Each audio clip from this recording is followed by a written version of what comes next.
সকালে উঠতে পারবা কিনা তার কোনো নিশ্চয়তা নেই। নতুন ভোরের দেখা পাবা কিনা তারও কোনো নিশ্চয়তা নেই। অথচ তুমি অনেক বড় বড় জিনিস নিয়ে, অনেক ছোট ছোট বিষয় নিয়ে অনেক বেশি অহংকার করো।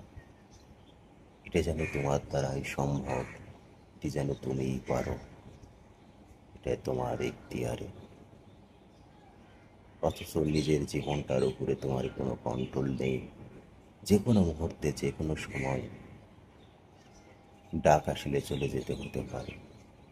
তারপরেও তোমার অহংকারের সীমা নেই। অন্তহীন অহংকার তোমার অন্তরে।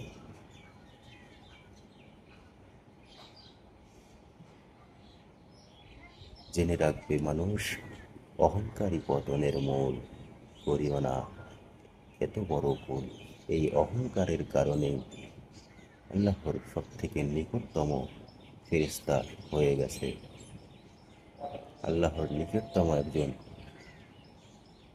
ফেরেশতা হয়ে গেছে ইবলিস। তাহলে তুমি কি মনে করো না তোমার এই অহংকারের পরিণতি কি হতে পারে? এই উপলব্ধি বোধ তোমার কি হয় না? অহংকার ভালো না।